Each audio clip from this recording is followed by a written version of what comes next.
Okay, Chair, we're now streaming live on YouTube. I hand the meeting over to you. Thank you, Amanda. Good evening and welcome everyone to East Devon District Council's Cabinet meeting for the 9th of June 2021. I'm your Chair, Councillor Paul Arnott, and welcome to anyone watching the meeting via the live streaming. Cabinet members are here today in the Council Chamber at Blackdown House for the second time since last March, but other participants are taking part remotely, and as well as being live streamed, the meeting's being recorded, so please bear this in mind throughout. Be careful with your language and adhere to the code of conduct, please, as well. We reserve the right to remove and disconnect any participant who is disruptive by whatever means. Please could you remember to turn off your telephone devices or set them to silent. We're dependent on the internet connection and the power supply, and if we lose both and after 15 minutes we can't reconnect, we will consider the meeting adjourned and reconvene at a later date. Details on the Council's website. Please could everybody make sure your microphones are muted when you're not speaking, and as ever, would be grateful if you could keep your points short and not repeat points that have already been made, and of course, crucially, please don't interrupt. If you'd like to comment, please raise your electronic hand and wait to be called. All councillors have been sent the agenda for today's meeting, and any member of the public who'd like to see it, it's at www.eastdevon.gov.uk. We'll now start the meeting by doing a roll call of committee members here present. Committee, can you please now unmute your microphones, and when you hear your name, please confirm you're here by saying the following: present here in Blackdown House, or whether you're accessing the meeting from elsewhere. When you have confirmed you're present, please mute your microphone again. Amanda, please. Councillor Arnott. Present here in Blackdown House. Councillor Hayward. Here, but not present at Blackdown House.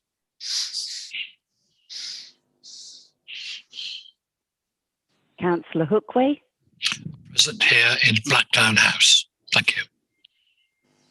Councillor Jackson.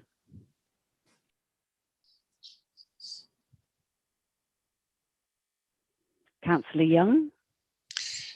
Present here in Blackdown House. Councillor Loudon. Present here in Blackdown House. Councillor Rickson. Present here in Blackdown House. Thank you. I can confirm your quorum, Chair.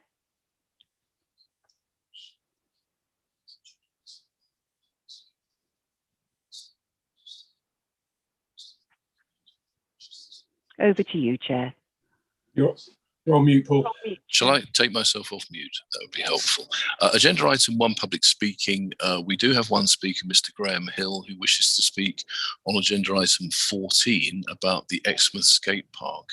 Mr. Hill, if you're there, would you like to speak now, or would you like to speak immediately before the agenda item 14? It's your choice.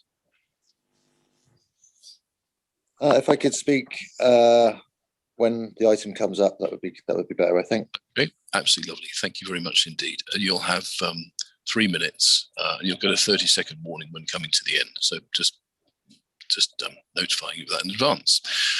Right, we now come to agenda item 2, which is the minutes of our previous meetings, the sets of minutes from the 5th and the 12th of May 2021. If anyone has a comment, please raise your electronic hand. If there are no hands raised, I'll take this as an indication that you will agree the minutes of the previous meeting. I'm now looking for electronic hands. Which is a strange thing to be doing, isn't it? And no, so thank you. Those minutes of the previous meeting are agreed. Agenda item 3, apologies, and we have some, I think. Yes, Chair. I've got apologies from Cabinet members Councillor Dan Ledger and Councillor Jack Rowland, and non-Cabinet member Councillor Denise Bickley. Okay, thank you, Amanda. I've also received apologies directly from Councillor Sarah Jackson, and not an apology, but we know that Councillor Armstrong is on her way, but there's some difficult traffic. Thank you. Agenda item 4, declarations of interest, will be done by roll call by Amanda. Councillor Arnott. None, thank you. Councillor Hookway. None, thank you. Councillor Young. None. Councillor Loudon. None, thank you. And Councillor Rickson. None, thank you. Thank you, Chair. Okay, thank you very much, Amanda. Agenda item 5, late items or matters of urgency. There are no items to be dealt with in this manner this evening. Agenda item 6, confidential or exempt items, and our officers recommend that there are none this evening. Then we go to agenda item 7, which is the forward plan. And the question for members is, are you happy to note these minutes? I suppose I should ask you all please to do a show of hands on green ticks if you're happy, or dissent if you're not.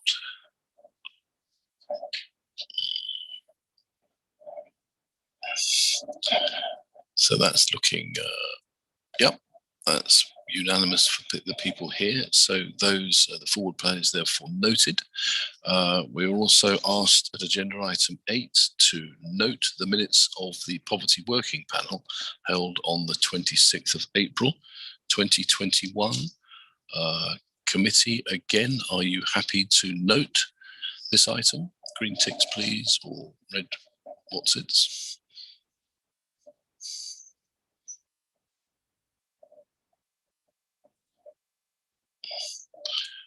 Again, that's unanimous again. Thank you for that.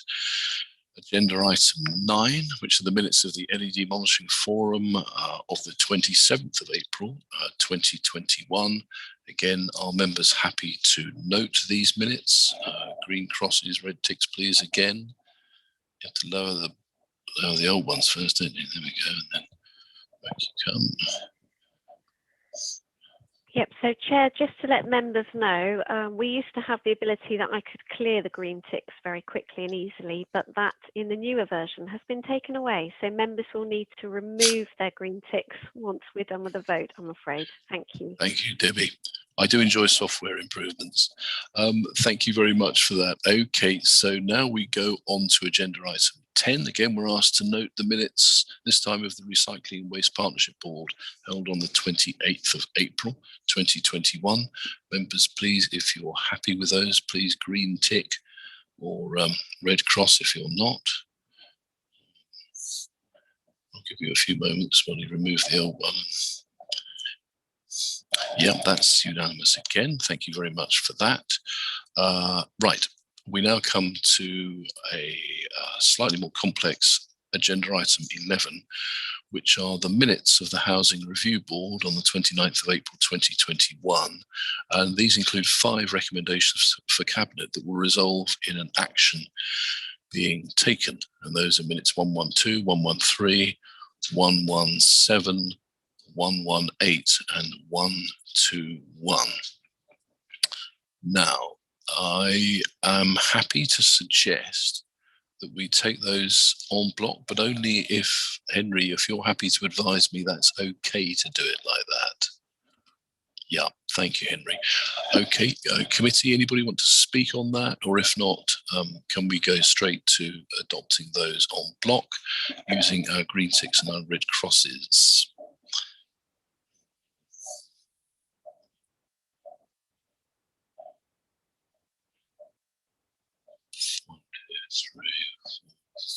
Thank you. Those have gone through unanimously from those here present. Agenda item 12, the minutes of the South and East Devon Habitat Regulations Executive Committee held on the 29th of April 2021. Committee, are you happy to note those minutes, having taken the time to lower your previous green tick? Come up with another one. Yes, that's also unanimous from those here present. And then we move on to agenda item 13 at last, so entertainment. Our equality policy and objectives 2021 and 2025. I'm glad to say we have a report from Mr. John Golding, our strategic lead, housing, health and environment. John, you're out there somewhere. Do come in when you can. Lovely. Off you go, please. Thank you. Thank you. I'll be brief on this one. This report proposes a refresh of our corporate equalities policy, primarily because of the time frame that we've set has expired. So the policy is still fit for purpose with minimal changes required, I would suggest. The policy importantly outlines our stance on equalities and links with our legal duties, our role as a community leader to promote equalities, as an employer and as a service provider. The policy is compliant with the Equalities Act 2010 and our public sector equality duty. I say the policy outlines some of the legal background and provides a context, but it also sets a number of commitments. You'll see on page 1 of the policy, there's a commitment to promote equal access, inclusivity, be clear, open and transparent, respect others' opinions. There's a whole series of commitments there that we will honour. There are also 3 high-level equalities objectives with a series of principles under each objectives. These are based around knowing our communities, serving our communities, and including equalities in our decision-making. The whole thrust of the policy, as you can see, is centred around fairness, diversity, removing discrimination, and placing equalities in our organisational values, which it clearly is. A key principle is having services accessible to everyone, and we strive to do that. And you'll also see that there's reference to equalities impact assessments in the policy, how we undertake those, clearly so that we can avoid challenges on equalities issues if we undertake those carefully and thoroughly, of course, as we do. And there's also reference to how we make decisions. So things like how all of our reporting framework has equalities considerations in them. So as I say, key value of the in the council plan, and something we should pervade all of our activities. There's only 2 significant changes that we've made to the policy. One is reference to the poverty strategy, and the other one is a reference in there to the Armed Forces Covenant, both of which we're committed to. Thank you, Chair. Thank you very much, John. Do any members from outside of Cabinet have any questions or comments to make on that? I can't see any hands raised on that at the moment. So I'll come back within Cabinet and go to Councillor John Loudon, please.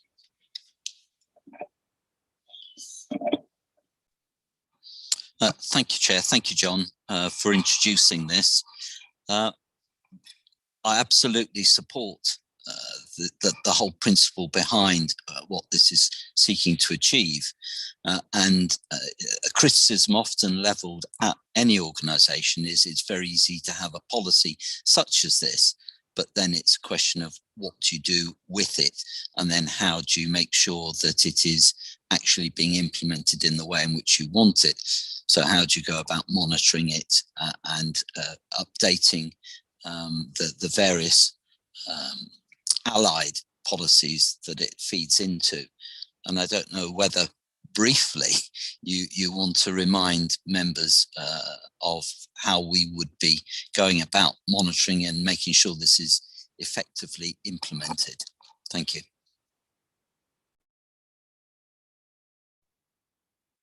Through you, if I may, Chair. So key things that we do, mentioned in the introduction, is we do undertake equality impact assessments on key policy decisions, key policies and plans that we bring forward. We also, on all of our reports that we bring to various committees, our template requires us to have equalities considerations and complete that section of the report. We do engage with a number of equalities groups on a periodic basis. So we have a degree of external scrutiny, and we also ensure, for example, when we let contracts, that we are satisfied with potential partners' equalities policies. There's always more that we could do in this regard, and we have a fairly regular discussion in various services in relation to equalities, including the preparation of our service plans, where we include reference to equalities issues. Thank you.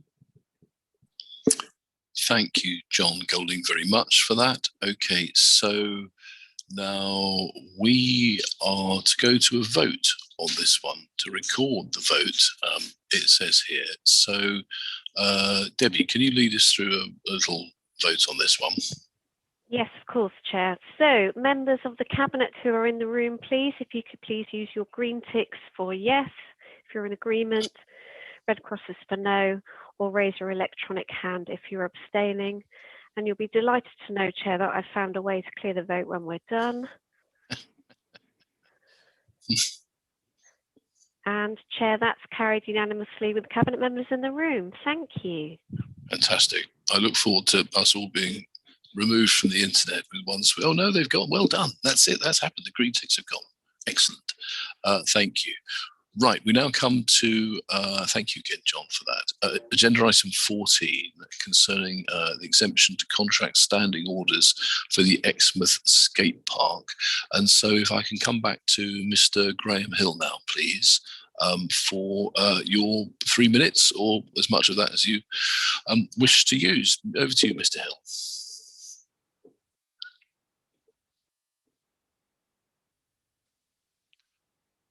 Okay. Yes, just a second. Can somebody, I don't think it's me, Councillor Armstrong has arrived, but I think he's having trouble accessing the meeting, Democratic Services. Has anybody got a way of letting her in? Yes, I've just let her in, Chair. Yep. Okay, good. She's in. Thank you. Right. So coming back, Mr. Hill, are you still out there? This is like a seance, isn't it? Where are we? I think he's just unfortunately lost connection, Chair. Okay. Well, what we can do, can you keep a BDI out for him, please, Debbie and Amanda, yep, and then we can come back to him. But let's first then go to Dave Cook, please, for the report on this. Although I have to say, I see no Dave Cook present. Anybody got any ideas there? Chair, perhaps I can help. Yes, please, John. So this report is standing orders, and primarily we brought this forward because we want to appoint a contractor, Maverick, that have done previous work for us on the skate park in Fear Park, to do some extra work, and that exemption from standing orders has been signed off by the relevant senior officers. Okay, well, that just about sums it up. Now, can I ask any members from outside of Cabinet, please, who'd like to comment on that, to put up a hand? There is nobody so doing. Anybody within Cabinet want? Oh, I can see Councillor Gazzard, maybe. Steve, are you? I can see hand movements there. Yeah, over to you, Steve. Thank you. Thank you, Chair. Just for clarity, is this extra money then going to be funded by East Devon District Council, please? Okay, and throwing that joyfully back to John, who has volunteered to take this item on. John Golding. Yeah, I'm sure, Chair, that Simon will be able to confirm that this is budgeted for. Okay. Through the Chair, yes, confirmation budget is there. It's in the capital programme approved for 21-22. So it's not a request for additional money. It's already been approved by Council. Okay, thank you, Simon. So Councillor Bruce Dasara, please. Good evening. Good evening. Thank you, Chair. I was just going to say that I think it's an excellent project, and hopefully, do you feel that, or do you think it will have, where it says the other one required almost no maintenance since 2012? Do you believe that in taking on this project, we will achieve as a council similar levels of success? Thank you, Chair. Okay, is that, Bruce? Is that a question about my belief in the project, or is that a sort of rhetorical question? It's just sort of, I don't know if the technical or specific, so that because basically, obviously, we're going to put this money into it, and if we get the same level of maintenance, I'm thinking, then clearly it is a great thing to have, rather than something that will require constant maintenance. You know, but that's what we don't want to do as a council. We don't want to put money in and then find we're going to redo it because it wasn't done. You know, obviously, this company will do it the right spec, but I just wanted to be reassured that it will last a long time. John, you're looking ready to reassure us there. I can reassure you that that is the case. We try and make these facilities as maintenance free as possible nowadays. Okay, thank you very much. So when you're playing on them, Bruce, go easy. You know, that could cost us. Do my best. Can I just interject quickly in light of the fact that the public speaker isn't here, and perhaps before it comes into cabinet, it might be worth just waiting or coming back to this item after a few minutes to give him a chance to get in. I'm only saying I'm conscious that with the hybrid style approach, that to not allow the public speaker to have his chance might.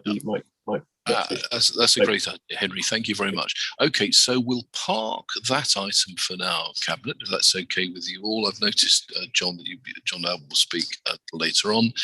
It was just to say what Henry has just said, and I just wonder where the camera is in here. He must be reading my script. Okay. See that big television behind you, John? That's not a television. Okay, so we'll go on to agenda item 15, which is very encouragingly another neighbourhood plan story, this time Farringdon. And I believe we have a report on this from Angela King, although again I can't see her present. I can help, Chair. Thank you, Mark. So essentially it's the same for item 15, 16 and 17. All these three neighbourhood plans have now been to referenda on the same day as we had the Police and Crime Commissioner election. All have been approved, so these are now formally coming back to be made, quote unquote, and so the reports are pretty straightforward. Okay, thank you, Mark, very much for that. I suppose we must first of all see if anybody wishes to speak on them, even though they are effectively made. And there is nobody on that. Councillor Eleanor Rylance on Farringdon, please. Thank you, Chair. I just wanted to say congratulations to Farringdon Neighbourhood Plan team for getting all this done in the middle of a pandemic and actually getting it to the point where it could go to referendum on a really good day to get a good turnout.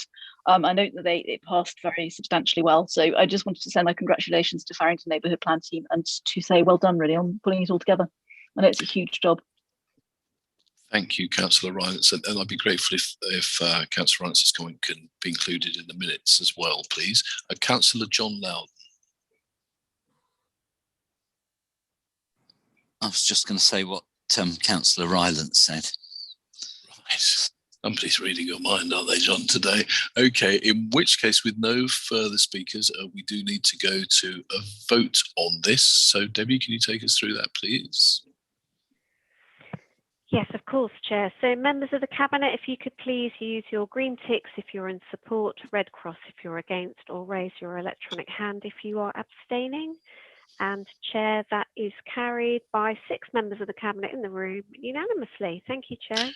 Thank you very much, everybody. Now, Agenda item 16 is obviously exactly the same formula, and what our CEO Mark had to say a few moments ago about Farringdon applies here equally. So I'll come out to non-committee members if anybody would wish to say anything about the Newton Pop neighbourhood plan. Nobody there at the moment that I can see. Do shout, please, if you haven't been seen. Councillor Eleanor Rylance, please. Well, I'm quite certain if Councillor Ranger were here, she would say the same thing as I'm about to say, which is huge congratulations to Newton Poppleford's neighbourhood plan team for pulling this together in the midst of a pandemic and getting it to referendum. So well done to them. And huge thanks to for the huge amount of work. For sheer comedy value, I'm now going to come to Councillor John Loudon. I think I know what he's about to say. I concur with Councillor Rylance, and I want to get in on the next item and say I will say the same in the next item as well, Chair. So that just beats. Thank you very much. Right, Councillor Eileen Wragg, please. Thanks, Chair. And I'm really pleased that this is going through. It will help back up some of the decisions that we have to make at planning, having this neighbourhood plan in place. It has been a problem in the past, including one that went to appeal. So really pleased about this. Thank you. Thank you very much, Councillor Wragg. And for those who may not know, Councillor Wragg is the chair of our planning committee, so it's a very valuable comment. Thank you for that. Debbie, can you take us through a vote on this again, please? Yes, Chair. So members of the Cabinet in the room, please, if you could use your green ticks if you're for, red cross if you're against, or raise your electronic hand if you're abstaining. And Chair, I have 6 votes for, so that is carried unanimously. Thank you. Thank you, Debbie, very much. We now move on to agenda item 17, the neighbourhood plan for Otterton. Again, if I can throw this out to members outside of Cabinet, if anybody would like to speak on that. Again, please, if your hand's not working, just shout out. Your electronic hand's not working. Okay, so come back into Cabinet and Councillor Jeff Young, please. Thank you, Chair. As I was district councillor for Otterton when this discussion first took place that we should take a neighbourhood plan forward for Otterton, I'm really pleased to see that after some years it's now come through, and thanks to all the hard work from all the people who have worked on this, it's been a really good job that they've done this. Thank you. Thank you very much, Councillor Young. I cannot see anybody else who wishes to speak, so therefore, Debbie, can we go to a vote on the Otterton neighbourhood plan, please? Okay, Chair. So members of the Cabinet in the room, if you could please use your green ticks if you are for, red cross if you're against, or raise your electronic hand to abstain. And Chair, that is carried with 6 in the room, so that's carried unanimously. Thank you. Okay, thank you very much. Just to ask Democratic Services, I think I still can't see Mr. Graham Hill at the moment, so we'll keep agenda item 14 in reserve still, and go to agenda item 18, the Public Health Implementation Plan for 2021 to 2022, and we have a report here from Helen Wareham, our Public Health Project Officer. Over to you, please, Helen. Thank you very much, Chair, and good evening, everybody, on tonight's meeting. Thank you. I'm really pleased to have the chance to introduce our implementation plan to you. I think particularly because it's emerged from such a complicated year last year.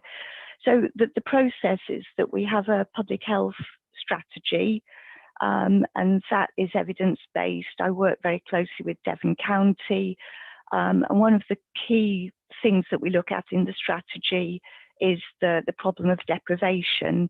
So we target specific areas to try and help those most in need. And from the strategy, we work every autumn, so John Golding, Andrew Ennis and I, with the service leads to try and influence everybody's service plan to make sure that health and well-being are featured. And it's from those service plans that then I pull out the elements that go into our implementation plan. So I think what I really wanted to bring to your attention is that we've always regarded it's an issue just as much about mental well-being as about physical health. I've always argued really passionately that on the whole, what's good for an individual tends to be good for the planet. And since we've had the poverty working panel, I've talked a lot about deprivation and poverty.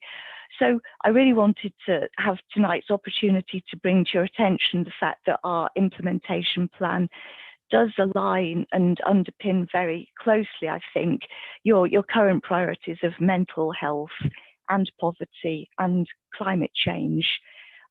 So I hope that introduces it readily, but if John Golding has anything else he thinks we should add, I'd be happy to hear him chip in. John, anything at this stage, or do you want to keep your powder dry? Up to you. Helen summed it up very well. Thank you, Chair. Okay, thank you very much. So, Helen, can I, if you can, very happily, I'm just hoping there may be some comments from members out there. So members from outside of Cabinet, if you'd like to speak or ask Helen or John a question, please do raise your hand.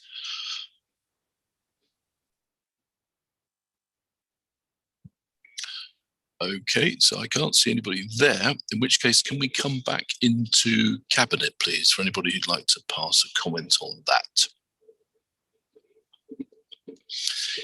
Councillor Megan Armstrong, please.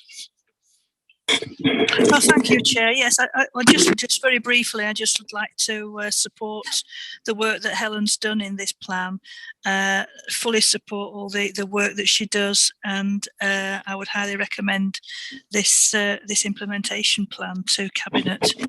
Thank you. Thank you very much, Megan. So anybody else like to come forward on that? If not, Debbie, can we go to a vote, please, on this under your guidance? Okay, thank you, Chair. So members of the Cabinet, if you could please use your green ticks if you're for, red cross if you're against, or your electronic hand if you're abstaining. And Chair, I have 6 Cabinet members in the room who are for. That is carried unanimously. Thank you. Thank you very much. Thank you, Helen, very much indeed for this report. Please don't think that because there hasn't been a massive and violent emotional argument about this through Cabinet and without, that it hasn't been taken very seriously. I think it's just it's universally endorsed. So thank you for that. It's very thoughtful work, and it's very useful in a way. It helps us set up context for the next agenda item as well, which is our proposed new council plan. And we've got an update on where we are on that. So I'm very pleased to hand over to our CEO, Mark Williams, please. Over to you, Mark. Well, there's not a lot to say, as you can tell by the brevity of the report. But in discussion with Councillor Loudon as portfolio holder leading on this, we thought it was important just to give members an update on where we're going in terms of the timetabling of the plan. There's a lot of background work now going on with officers and portfolio holders around the priority spreadsheet that emerged from the workshops, and that will come back through Cabinet with a draft of the plan, and then there'll be further member consultation engagement before we finally end up going to Council September time. Thank you. Brilliant. Thank you, Mark, very much for that. Members from outside Cabinet, would anybody like to, it is, as Mark said, there was a very straightforward update effectively of where we are. Any comments? No. So coming back into Cabinet, Councillor John Loudon, please. Thank you, Chair. Can I thank the Chief Executive for his very detailed and excellent report there. As he said, it really was just meant to be a summary so that members had an understanding of where we were going. I've always been very keen that we should try and achieve the deadline that we set of getting our council plan to the earliest full council meeting as possible. But I'm pragmatic when it comes to things like dates, and I think it is important that we allow as much time as is necessary to take this now through the due process. Mark talked about the priority spreadsheets that have been produced by Jo Avery, and there's a great deal of information included in there. So, and that's good that has come out of the engagement that those members who took the time to participate in these workshops, that's come out of all of that hard work that they did. So I think we're on course to come up with, I think, a good council plan. I just want to end, Chair, if I may, by publicly thanking Jo Avery for the work that she has done in bringing this swiftly to this point. And indeed, between her and Anne Reader, who excellently helped facilitate, they turned information around from one workshop to the next. And I think that is commendable. And I also want to thank all the officers for the time that they've taken, not only to engage in the process, but prepare the background papers and information. So absolutely, as the Chief Executive said, we are moving forward now in a good way. Thank you. Thank you very much, John. Yes, I mean, I would like to endorse all of that and feel very comfortable with this schedule. I think it's not been rushed, but it's done with due celerity, I think, as well. So thank you for that. We need to take a vote on this, Debbie, please. Of course, Chair. So members of the Cabinet, if you could please use your green ticks if you are for, red crosses if you're against, or raise your electronic hand if you are abstaining. And Chair, that is 6 votes of the Cabinet members in the room. That is therefore carried unanimously. Thank you. Okay, thank you very much, Debbie. I'm going to elide. I'm still going to, in the hope of Mr. Graham Hill coming in a trice, I'll still hang on to 14 for a bit, because I'd just like to come back to John Loudon, please, who, having discussed this with me and others, it would be very useful for him to just give an update on the member officer relations at the moment. And so can I just hand over to John then, please, who has a comment and a statement that we'd like to make. John, please. Thank you, Chair. Yes, you're quite right.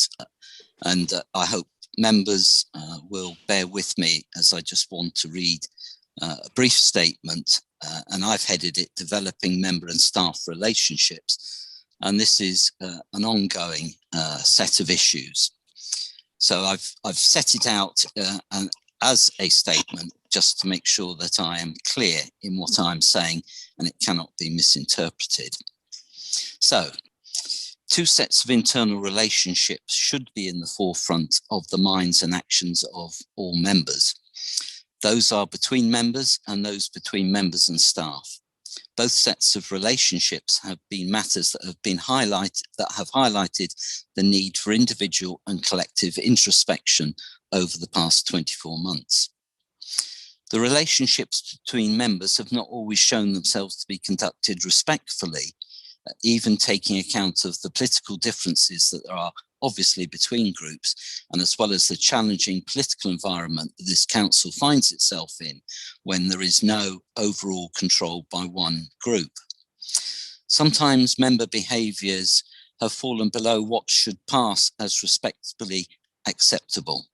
This has led to an increase in code of conduct complaints and subjected staff to observing those poor behaviours playing themselves out either in meetings and or through emails and social media. these poor behaviours reflect upon us all negatively.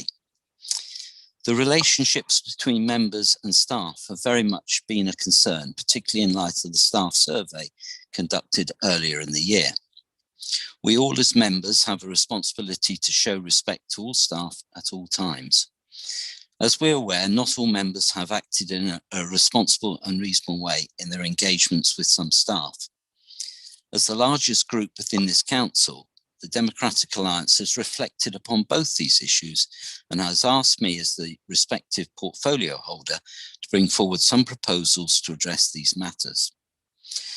I've drafted a set of broad proposals which I have had initial discussions with the Chief Executive and the Monitoring Officer, and I've also had the opportunity to briefly talk to the new Chair of the Standards Committee about these. I'm therefore working on the assumption that in conjunction with these colleagues, a report containing proposals for developing member and staff relationships will be presented to the next Cabinet meeting. As regards the matters raised through the staff survey, the Democratic Alliance has discussed and reflected upon these, and I wish to say directly to the Chief Executive and all staff that any inappropriate actions or behaviours directed at him or his staff by any group members are deeply regretted, and I apologise on the group's behalf. That in itself is not sufficient, and the Democratic Alliance has created a group internal standards process which would allow it to in future hold its members to account should their behaviour fall below the required standards. This is not a separate set of processes to the Council's Code of Conduct, and it is not a substitute for it. The Democratic Alliance would invite all groups within this council to create their own group internal standards processes to assist each group in being able to regulate their members' behaviours. I hope too that each group has reflected upon the implications of the staff survey results, as it is important that we all look to our own actions and those of our group colleagues. I hope that as we move into the third year of this council term, we can all create a more mature and respectful environment within which we can do politics and deliver, through our resourceful and dedicated staff, the quality services that our residents deserve. Thank you, Chair. Thank you very much, Councillor Loudon, and thank you for all of your work and consideration on that. I think it is very important, and I feel certain that every single member of this council will have heeded what you've said. It's a crucial, it's a watershed moment. This, I look forward to the report coming to the next cabinet. I'm not sure there'll be too much comment from anybody on that. So, and it was really a statement rather than anything else. John, would you be kind enough to provide that statement to Democratic Services so that it can be included in the minutes as a statement? That would be very kind. Thank you. Right now, still sadly no sign of Mr. Graham Hill. Okay. But nevertheless, we will whip back to agenda item 14, which will be our final item this evening, which is the exemption to contract standing orders for Exmouth Skate Park. And once again, I think I'm hitting the ball over the fence towards John Golding, I think, on that. Chair, it's really just for noting this report. It's an action we propose to take under delegations, and it's to, as the report outlines, it's to go direct to the provider of the first phase of the skate park facility at Fear Park, because they've got expertise in this particular area. Thank you. Okay, thank you very much, John. Just looking for speakers from outside of Cabinet on that Exmouth exemption standing orders. Councillor Paul Miller, please. Thank you, Leader, for allowing me to speak. I knew that Mr. Hill wanted to speak because he and I have worked together quite closely on bringing these proposals forward. And I just wanted to comment on what Councillor de Saram spoke about earlier, the question he asked about maintenance. This isn't about maintenance, it's the fact that the skate park was left sort of half finished, and that is very much in high demand. So it's about completing what was a sort of project that's already been started. So it's will be a great joy if this item is approved as written, really. And I think the residents of Exmouth and the users of the skate park will be delighted to see this finally completed. Thank you, Chair. Thank you very much, Councillor Miller. And again, I look forward to seeing you and Councillor Desarum down there with your rollerblades executing half pikes and twisted, whatever they call it. I don't know. Frankly, I'm bluffing, aren't I? So can we look for any other speakers? There are none within Cabinet. Do we have anybody who'd like to pass any comment on that? And it would appear not, in which case, please, Debbie, can you take us to a vote on that?